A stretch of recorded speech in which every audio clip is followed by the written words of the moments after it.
Hello, my name is David Ould and this is Dual Citizens Episode 8. A cricketing legend passes away and the world celebrates another International Women's Day.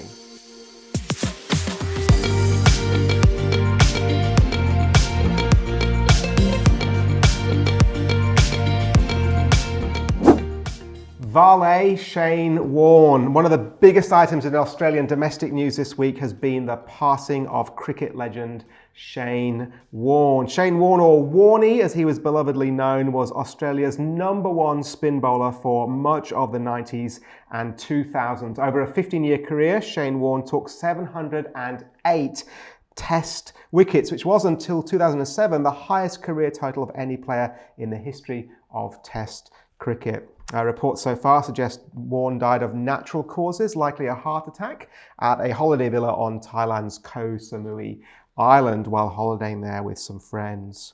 Without a doubt, he was amongst the greatest cricketers of all time. More than that, though, he was, according to some, one of Australia's greatest ever characters, or at least one of the most well-known. Now, why was Warne such an iconic Australian figure?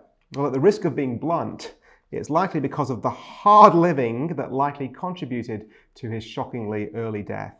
Warne was a lifelong smoker, partied hard, and by his own admission, both during and after his playing career, struggled significantly with his diet and weight. But then he never pretended to be perfect. He was nevertheless iconic. While in a luxury villa in Thai paradise, his meal of choice, which turned out to be his last, was Vegemite on toast, perhaps with a side of baked beans. No wonder Australian cricket fans have poured out their sorrow, leaving beer bottles and packets of cigarettes in fond memory of their hero at the foot of his statue at the Melbourne Cricket Ground precinct. The internet and print media, of course, is still full of admiration for Warne's cricketing achievements and recollections of many of his, let's call them Warne-centric off-field anecdotes. We're going to show you here again, probably his most famous moment, his first ball in the first test against, England. The famous ball of the century in the first test of that 1993 Ashes series at Manchester that left Mike Gatting wondering quite just what had happened. Here it is. In Test cricket in England for Shane Warne. And he's done it. He started off with the most beautiful delivery. Gatting has absolutely no idea what has happened to it. He still doesn't know. He asked Kenny Palmer on the way out. Kenny Palmer just gave him a raised eyebrow and a little nod, and that's all it needed. Well, that has turned about 2.5 feet. Gatting can't believe his eyes. What a start for Shane Warne. Mike Gatting bowled Warne for 4, England 2 for 80. I mean, let's face it, without a doubt, a cricketing genius, widely admired for his abilities. The Englishman in me lived in dread of us having to face Australia in the Ashes because of him. But his flaws as a man are public knowledge. Perhaps it's even correct to say that they contribute to his elevated national status. He had a reputation for his womanizing, and often for women far younger than himself, and his hedonism. While traveling for work or recreation, Warne could often be found on Tinder, or particularly if you were a young, attractive 20-something on the app, he might find you first. Drinking buddy and comedian Lawrence Mooney opined that Warne's life was, quote, Tinder, beers, darts, gambling, and cricket. Those 5 things. That's it. It is this aspect of Warne's personality that has amazingly, almost especially endeared him to Australians, or at least some of us. Australia loves what it calls the larrikin, and Warne was, if anything, a larrikin, but he was more.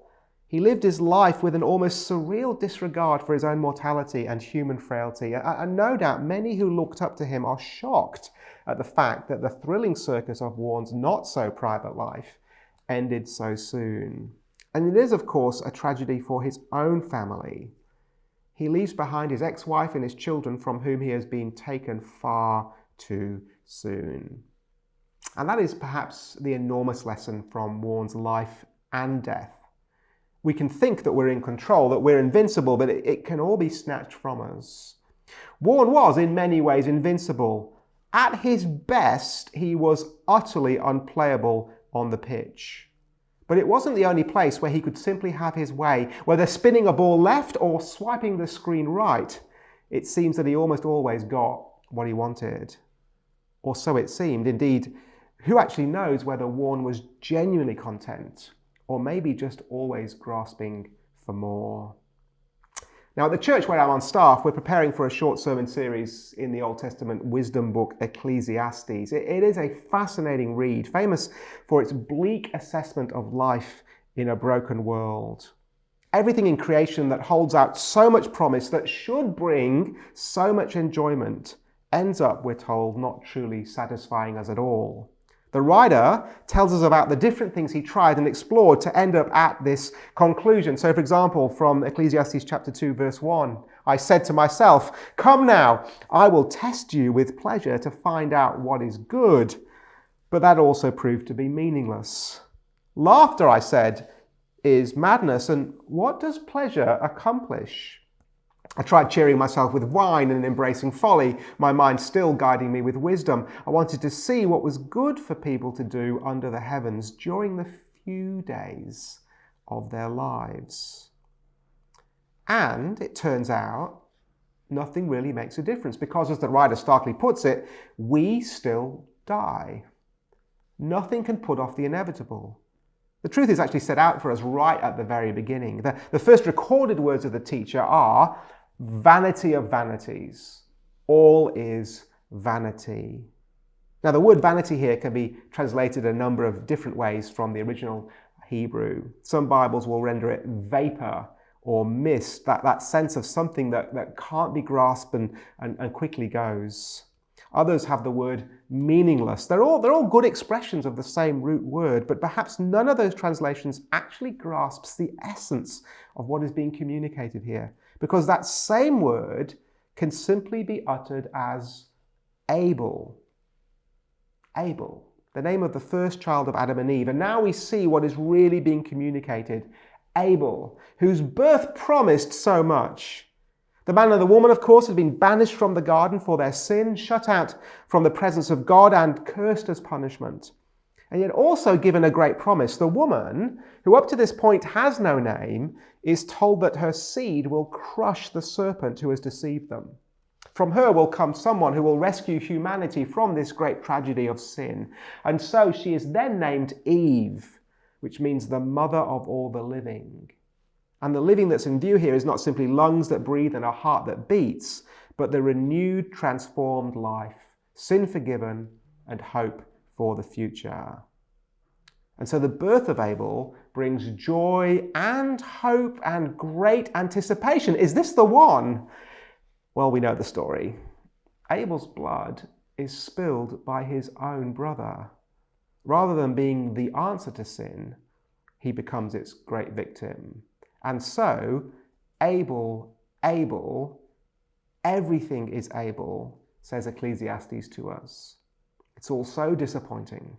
It's all so tragic. It could be and should be so much, and yet it all dies. As for man, writes the psalmist, he flourishes like a flower in the field. And then the wind blows over it, and it is no more. Shane Warne certainly flourished. And yet now the wind blows. And it blew long before we expected it to. It's sobering. It's meant to be. Yet it's not the only thing to say. Here's how the psalmist continues. But from everlasting to everlasting, the Lord's love is with those who fear him. So the only answer in the face of death is for us to place our future in the hands of the only one who has overcome death, who stands as master over it. And perhaps in his last moments, Shane Warne did indeed reach out to him. It's entirely possible. The taste of death can do that.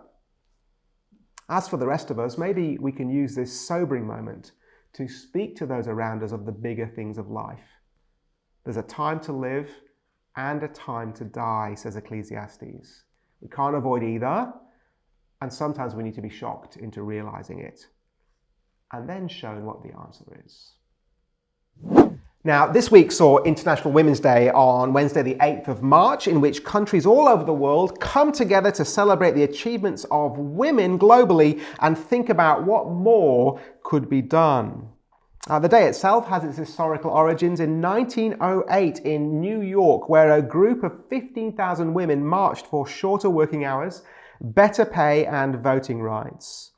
As it is now, the focus on International Women's Day has a very strong economic and cultural agenda, facilitating discussion on wages, employment, and political position.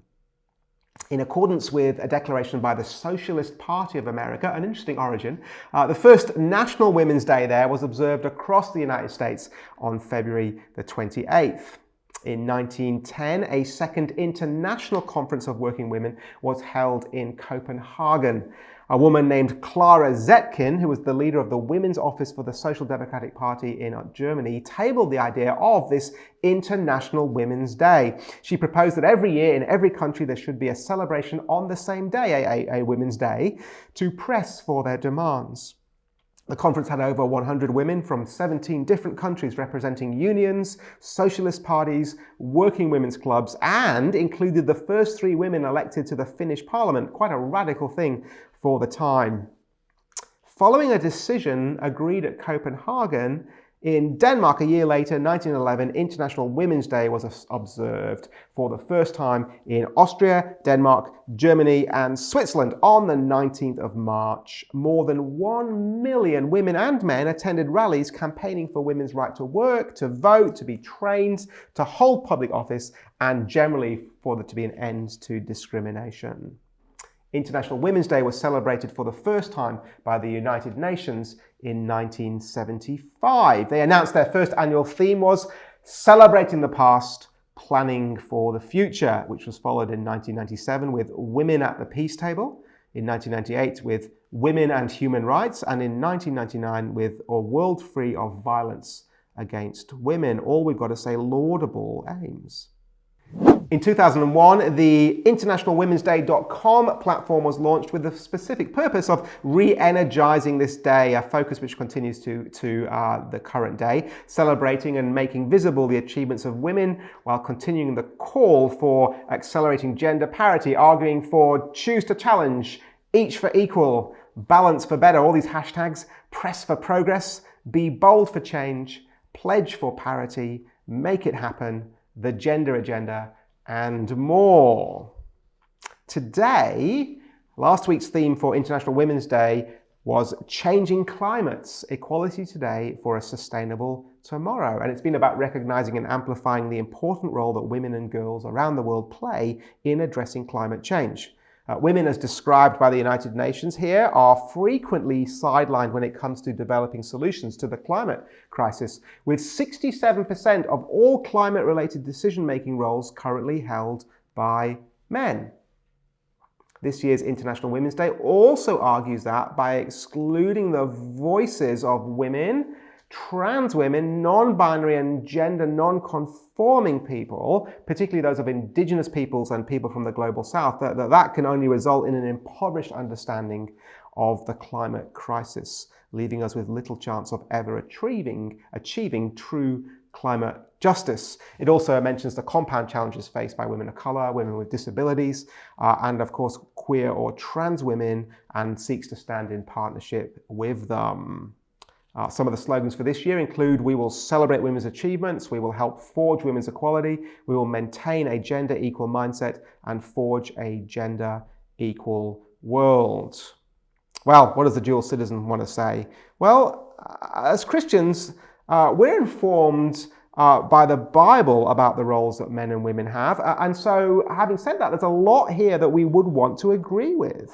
And we certainly can agree with, but perhaps also a bunch of more debatable stuff, maybe some values we're concerned about that seem to be lying under the surface. But look, first, hopefully, surely we can all agree that women should not be discriminated against in the workplace, let alone anywhere else, whether that discrimination be about unequal wages for the same job, or abusive treatment, or any other form of gendered vilification. It's also, of course, important that women are not excluded from working opportunities simply on the basis of their gender, which may well have been the case in the past and certainly probably is happening in some places today. That can happen for a number of reasons, including just a simple chauvinism, through to a genuine concern that a woman might get pregnant and therefore bring disruption into the workplace as she leaves again to have her child. All these different reasons were given for women not being employed. However, for all the good intentions that we want to value in International Women's Day, there are many things that as Christians, perhaps we just need to think about a little bit more.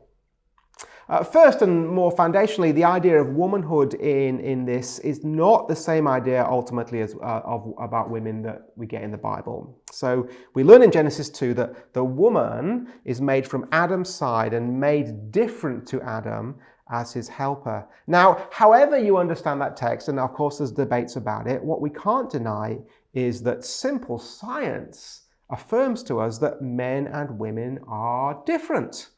They're different all the way down in their chromosomes, and that difference is expressed all the way up through our biology. Yet today, many would claim that gender is just a social construct in which now anyone can identify as a woman. And International Women's Day encompasses this sort of thinking alongside the more helpful things it has to say.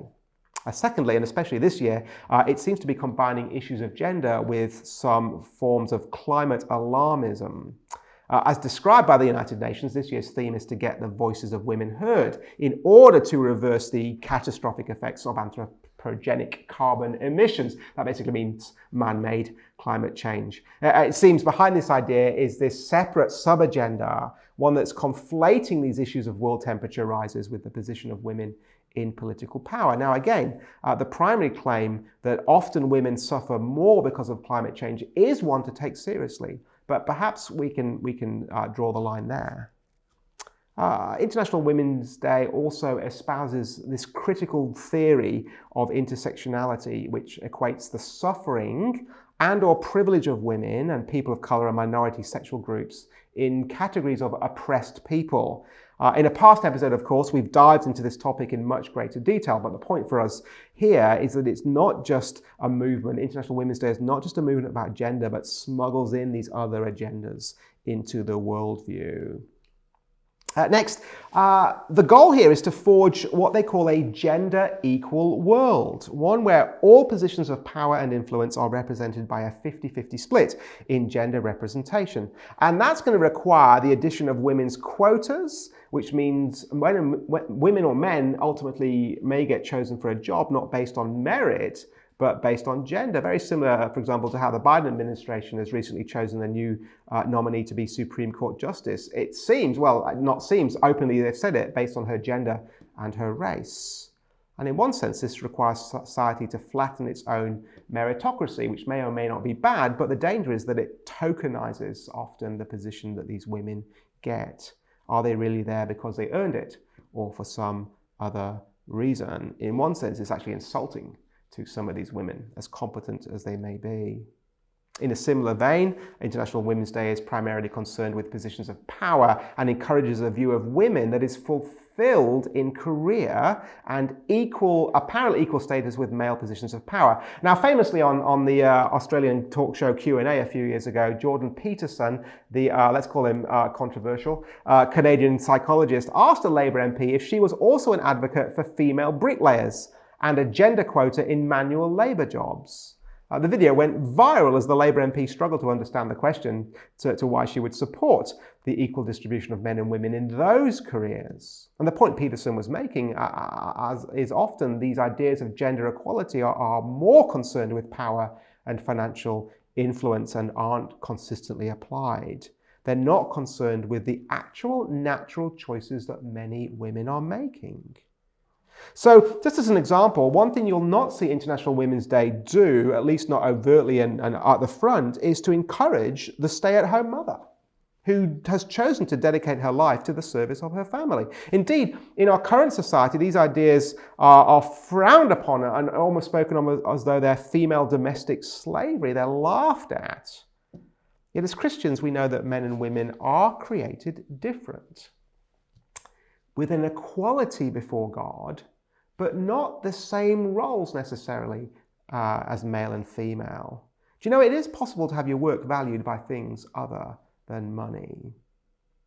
Which is why when the International Women's Day and movements like it target one of the most controversial debates of gender equality, the gender pay gap, we need to pay attention. You see, ultimately, the debate about the gender pay gap does not come down to how males and females get paid for the same job. Because now, in most countries around the world, practices of discrimination based on sex are illegal. But actually, this whole issue comes down to how men and women are making their choices. For the social scientists, the correlation of women's income is grounds for causation of discrimination in the workforce. But at closer evaluation, what we see is that women make vastly different decisions about what they want to do, and they do that even as societies become more egalitarian.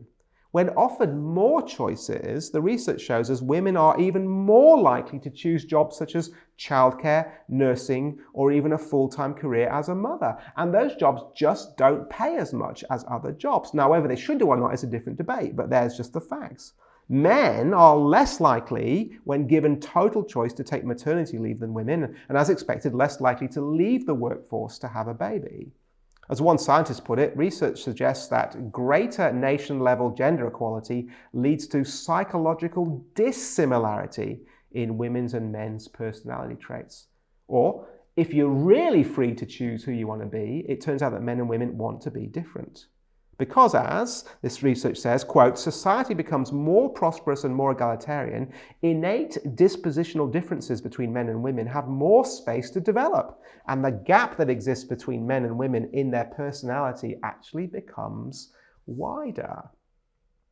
The moral psychologist Jonathan Haidt has pointed out that women earn more PhDs at university in health sciences, education, public administration, agriculture, arts, the humanities, and psychology. Men are more likely to earn PhDs in business, physical sciences, math and computer science, and much more drastically in the field of engineering. As Haidt notes, there are these innate biological differences between men and women, one that means that egalitarian societies are not going to create this gender equal world that the International Women's Day is looking for, but rather we end up getting a world where men and women are more likely to choose jobs that involve, men are more likely to choose jobs that involve things, and women more likely to choose jobs with people. That's just what they're like in general. A recent study showed us women graduating from university with 50,000 degrees make up a larger percentage of first-class honours students and higher marks on average over courses. Now, that doesn't mean that they're smarter, does it? Or that institutional forces are discriminating against one specific gender, does it? That would be perhaps the correlation and causation fallacy. But what it does reveal to us is that there are biological differences that are innate between men and women. Surprise, surprise, just as the Bible described it to us. Well, what does the dual citizen want to be thinking? Again, let me be clear. International Women's Day has many good things that we want to agree with them on, but in many ways, it does not recognize the bare reality that men and women are basically ultimately made in the image of God. Their differences are not just a social construct. So, Genesis 1:27, so God created man in his own image. In the image of God, he created him, male and female. He created them. At the same time, the creation account, as we have discussed previously on dual citizens, also presents men and women as being different. Jesus affirms this when he endorses the Genesis account of creation, and again, science quite obviously tells us this is true. The scriptures go further, of course, especially within marriage. As a husband, I'm called to sacrifice myself for my wife out of love, to treat her with the same priority that I give to my own body. This is radically different to treating women the way that the International Women's Day Council wants men to. I suspect at the heart of this is the problem that our society has fallen for a tremendous lie. And the lie is this, that people have value based on what they do, not simply in and of themselves. See, when what I do is what I get value from, I will concentrate on what I do as the measure of value. And especially so when I value everything in dollars. So unpaid work, such as staying home to raise children, is in every way low value, and the chief executive position is of the highest value. In that world, it makes perfect sense to demand that women sit at the top table, not just place the food upon it. But when our value simply comes from being made in the image of God, well, then we have infinite value no matter what we choose to do. So the Christian understands that it is noble for women to bear and raise children, and also entirely possible for a woman to lead our largest companies. But here's the thing, many women are finding it very difficult to do both at the same time. Yet they find themselves conflicted. They see the value of the former, and yet they're told that the real value only comes from the latter. But if we're made in God's image, we don't have to go proving our value, let alone putting a dollar figure on it. We know that we are valuable. And that is the most empowering thing women, and of course also men, all over the world could be told. Now finally, just some other things going on in the world that you should be aware of. Russia and Ukraine are on the brink of securing some ceasefires, hopefully covering 5 different cities in Ukraine. This we're hoping will open up evacuation corridors for civilians seeking to flee from the areas under siege. Indeed, even as we're filming it, I'm hearing that one of those may have actually been working well this time round. Also related to the Ukraine crisis, global oil prices have surged to their highest level since 2014. Australian consumers are copping nearly $170 per barrel. I've never paid as much for my petrol in a long, long time because alongside supply chain issues caused by the wild weather experienced along the east coast of New South Wales and Queensland, it's really hitting us at the petrol pump. Sydney has experienced one of the wettest starts to the year on record. It's been raining pretty much non-stop since we filmed last week. Now we've got major flooding events occurring across our own northeast and southwest. Wet conditions are expected to continue for much of the week. Commuters are being warned not to travel. The Premier has now committed to spend the next week on the ground in the inundated Northern Rivers region, and it's fair to say they're picking up some flack now for their response. And finally, did you spot this one? The Japanese encephalitis virus has been discovered in more than 40 piggeries across Victoria, New South Wales, Queensland, and South Australia, even within the last month. Human cases of Japanese encephalitis have emerged, and one person was in intensive care this week, and now we've heard that they have died. The Federal Health Department last Friday declared Japanese encephalitis, listen to this, a communicable disease incident of national significance. The outbreak could have ramifications for both the pork industry and, of course, public health. Do you get this feeling of here we go again? Come back, COVID. All is forgiven. Well, friends, that is Dual Citizens episode 8. That's it for this week. As always, we love to hear from you. Leave a comment on the video, like us, subscribe, share this video, send us a message, email us, use the contact form on the website, whatever works for you. Tweet us, Facebook us. We love to have all your suggestions about what we should be talking about, and we will see you next week. My name is David Ould, and this was Dual Citizens.